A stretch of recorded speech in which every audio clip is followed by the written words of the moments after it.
welcome you in the bio class. Today I am going to explain you nucleus. Nucleus is very important structure in the cell. See here, this is the animal cell. This cell is animal cell, and in this nucleus is present. And this is the plant cell. This is the plant cell, and it also has nucleus.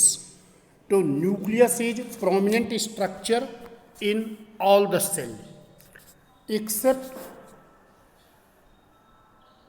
the members of the kingdom Monera.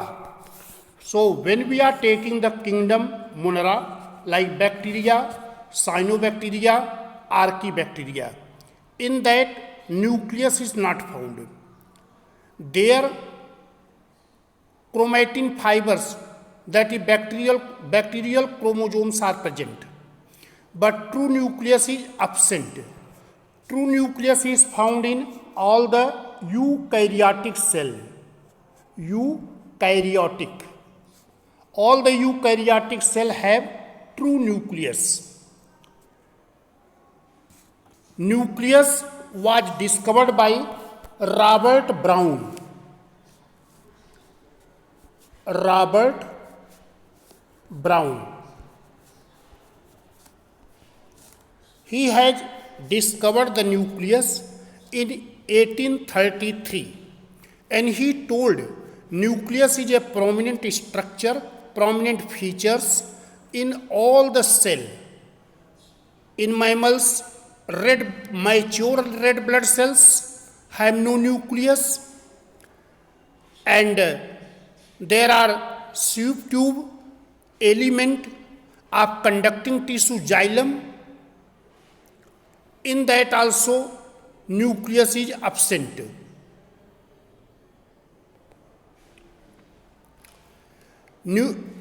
Some cell are having more than one nucleus, so that is multinucleated. Otherwise, each one having a nucleus.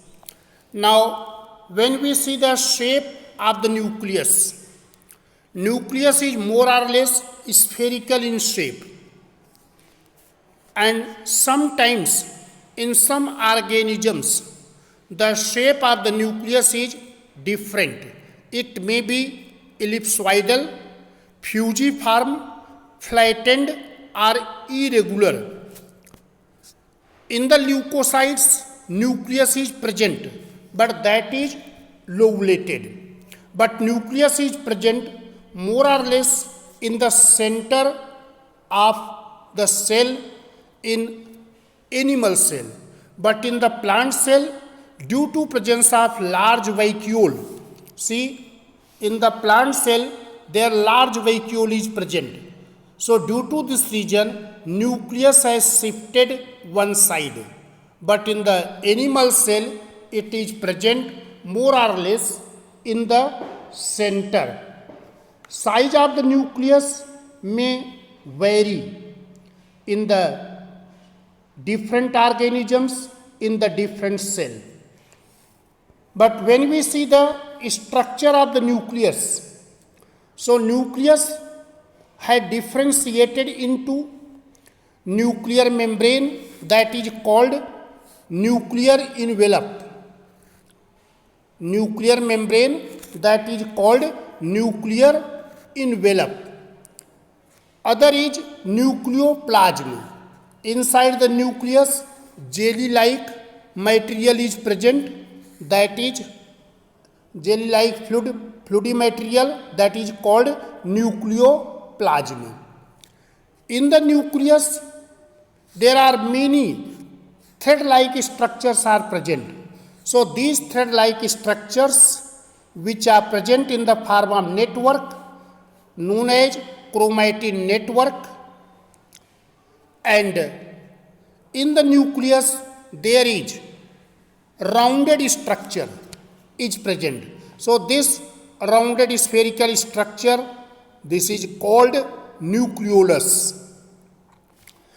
And in the nuclear envelope, some pores are present, that is the nuclear pore, and through this pore, there is exchange of the material from the cytoplasm of the cell into the nucleus, and from the nucleus into the cytoplasm of the cell. So these nuclear pores allow exchange of substances between the nucleus and cytoplasm. There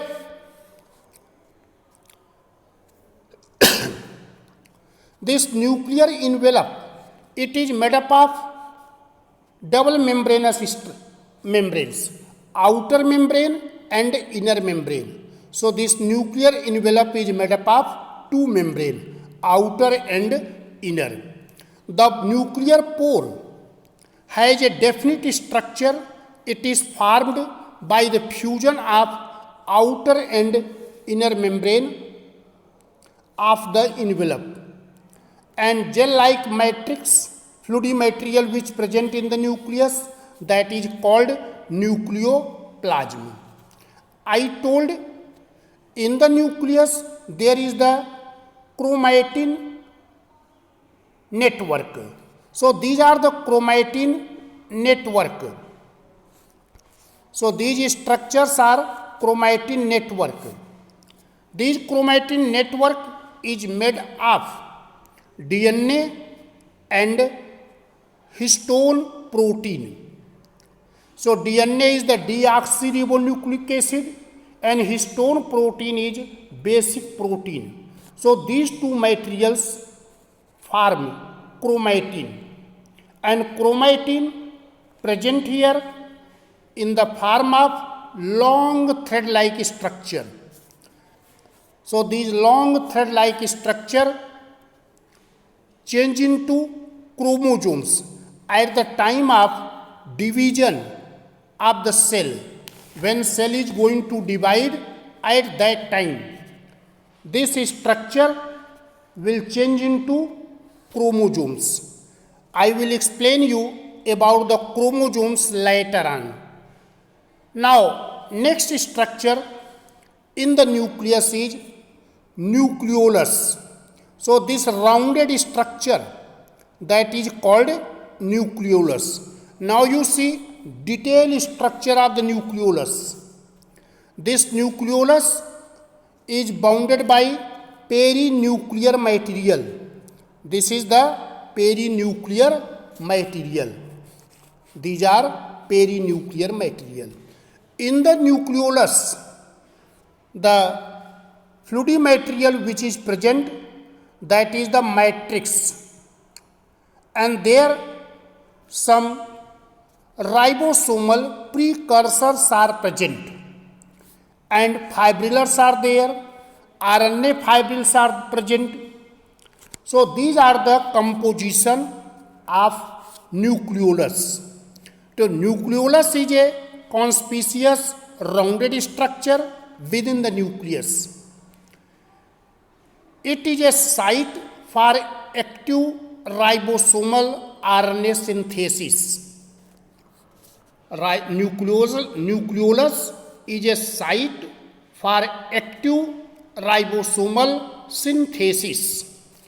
It stains intensely because of the presence of large amount of DNA and RNA in the nucleolus. In some cell, in the some nucleus, there more than one nuclei are present. But this nucleolus take part in actively in the synthesis of protein. So nucleolus is taking actively part in protein synthesis. So I explained the structure of the nucleus. I told nucleus is bounded by membrane, that is nuclear envelope. It contains fluid material in the nucleus, that is called nucleoplasm, and thread-like network present, that is chromatin network. Rounded structure which present in the nucleus, that is nucleolus. Now you see what are the functions of the nucleus. Nucleus play very important role. It control all the metabolic activities of the cell. So how it is controlling all the metabolic activities of the cell?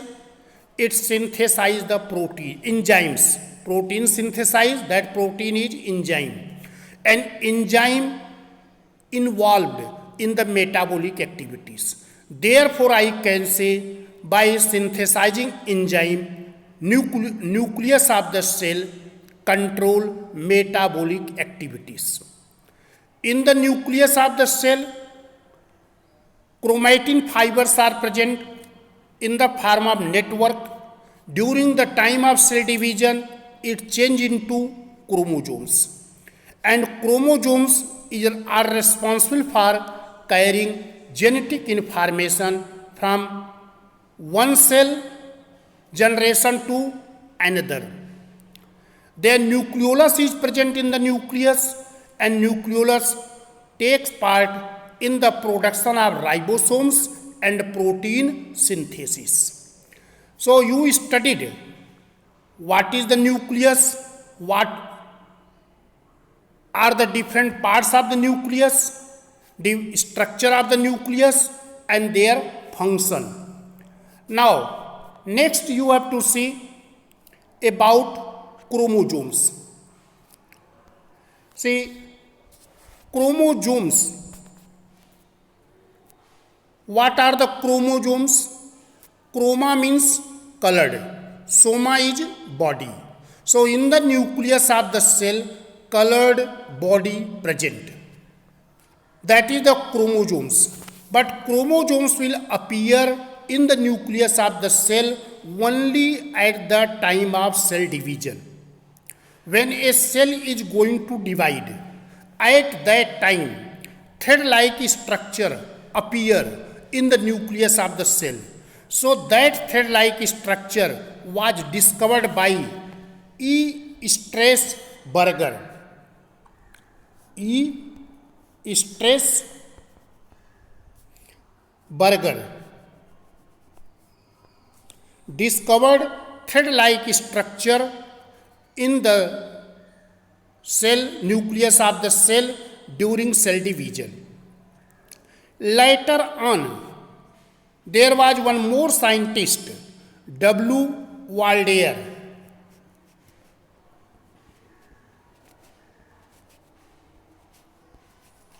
And he has given the name of thread-like structure chromosomes. So chromosome, this term was coined by W. Waldeyer. This chromosome. This term was coined by W. Waldeyer. These chromosomes present in all the nucleus of the cell. Each chromosomes, when you see the structure of the chromosomes, each chromosomes has a primary constriction. So when we see the structure of the chromosomes, see, in the nucleus of the cell, thread-like structures are present. That is like these structures. This is the chromatin fibers. But during the time of cell division, these chromatin fibers separate. After that, a long thread-like structure we are getting. This long thread-like structure undergo condensation and coiling of it. So after the condensation and coiling, it will form thick, distinct structure. So this thick, distinct structure which is formed, this structure is called chromosomes. And this types of structure will appear. So this structure is called chromosomes. So these chromosomes, this portion is called chromatids, and this constricted portion is called centromere. So each chromosomes has a primary constriction. That primary constriction is called centromere. So what is the centromere? Centromere. It is the primary constriction of chromosomes. On the basis of position of centromere, the chromosomes are many types. See, this is the structure of the chromosomes. If chromosomes centromere is present in the middle of the chromosomes, this portion is centromere. It is present in the middle of the chromosomes. That chromosome is called metacentric. So in the metacentric, centromeres are present in the middle of chromosomes. If centromere slightly away from the middle of the chromosomes, not exact in the middle, slightly away from the middle, then that is called subcentric chromosomes. So this is the subcentric, because their centromere is not exact in the middle of the chromosomes, it has slightly shifted to one side.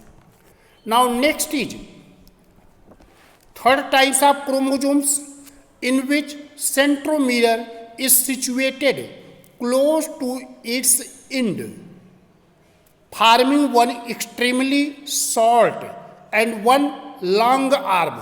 So see, this is the long arm of the chromosomes and this is very short arm. So this types of chromosomes is called acrocentric. And now fourth chromosomes in which centromere is at a terminal arm. So this is the chromatid and at its terminal end their centromere is present. So this types of chromosomes is called telocentric. So here I told on the basis of the position of centromere, chromosomes are four types. So which are the four types of chromosomes? First is metacentric, second is submetacentric,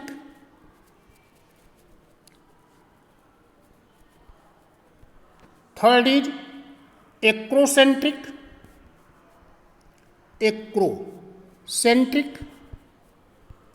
and last one is telocentric.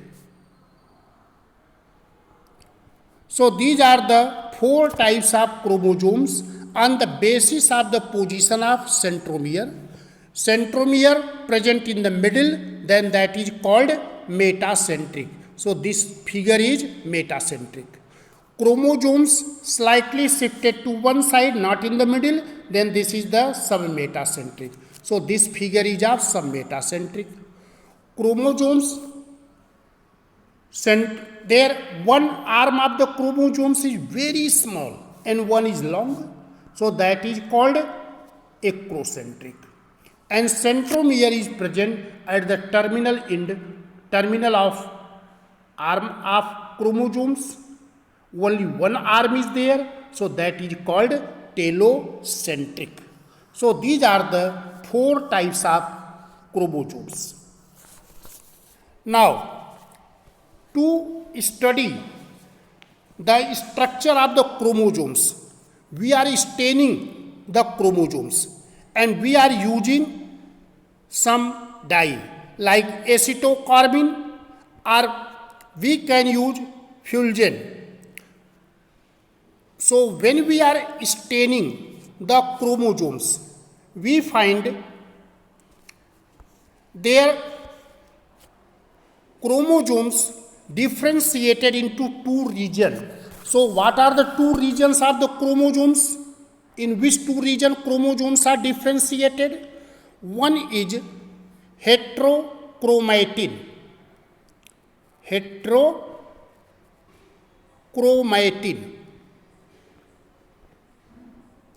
And second is euchromatin. So when we are staining the chromosomes with acetylcarmine, we observe each chromosomes differentiated into two regions. So what are the two regions? One is heterochromatin and other is euchromatin. Heterochromatin, which one is the heterochromatin? You see in this figure. This is the structure of the chromosomes.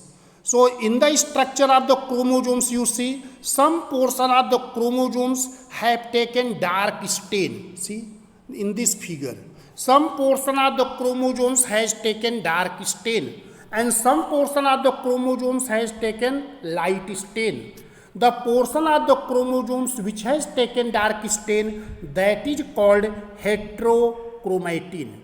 But the portion of the chromosomes which has taken light stain, that is called euchromatin. So these are the two parts, two regions of each chromosomes. One is heterochromatin and other is euchromatin. So these are the two regions that we can get in the chromosomes. So heterochromatin is getting the dark stain. Heterochromatin remain closely associated with nucleolus. How we can identify the heterochromatin? The portion of the chromosomes which is taking the dark stain, that is called heterochromatin. And heterochromatin is taking the dark stain, it is closely associated with nucleolus. And this portion of the chromosomes is genetically inert. Heterochromatin is genetically inert.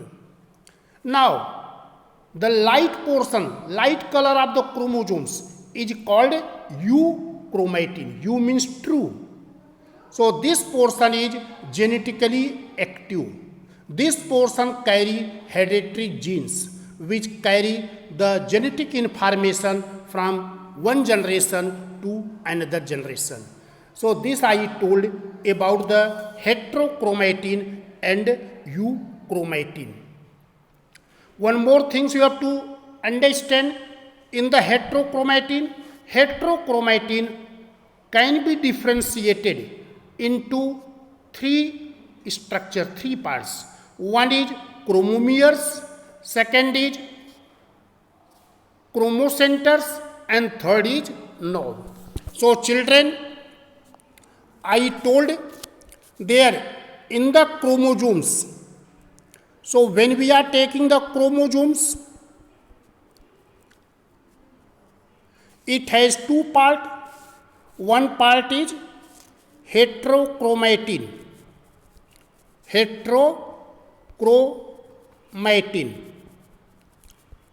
And second part is euchromatin.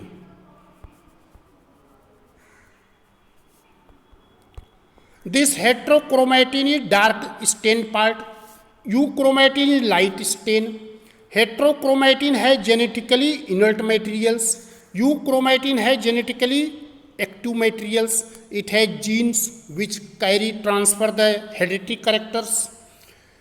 Heterochromatin differentiated into three structures. So which are the three structures? They are chromomeres. First one is chromomeres. Second is chromocenters.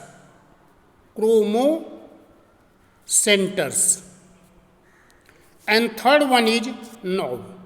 So these are the three parts of heterochromatin. Now next thing you have to study karyotype. So what is karyotype? A group of characteristics that identifies a particular chromosome set is called karyotype. Karyotype is the actual picture of chromosomes, set of a cell arranged in homologous pair in a series decreasing size. So in the karyotype is what? Actual picture of the chromosomes set of a cell which are arranged in homologous pair according to decreasing size. So that is called karyotype. Karyotyping is the process of pairing and ordering all the chromosomes of an organism, thus providing a genome-wide snapshot of an individual's chromosomes. Next is ideogram. So you have to know what is the ideogram. Ideogram.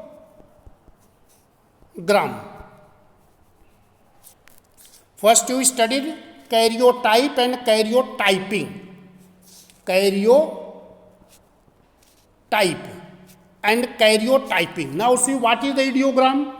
A diagrammatic representation of a chromosomes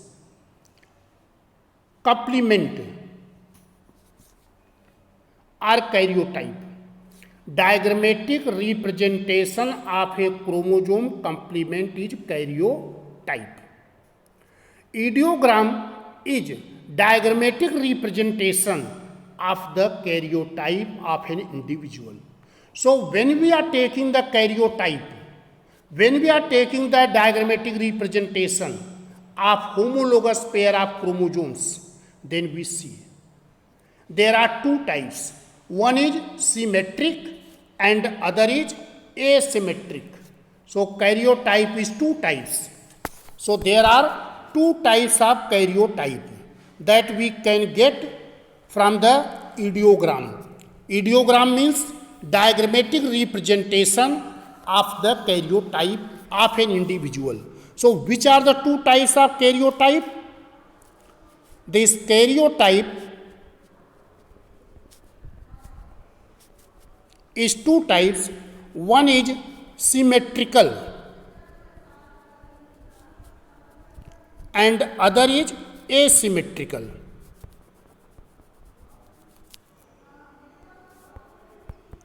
In the symmetrical, their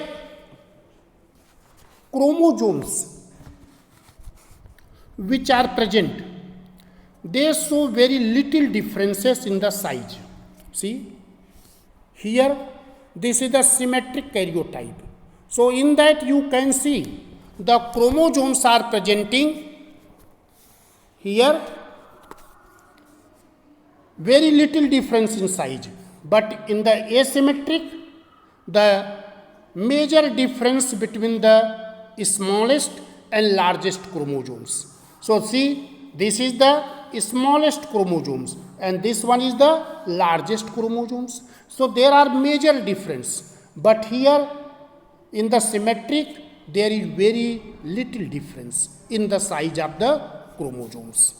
So I told about the nucleus, structure of the nucleus and chromosomes.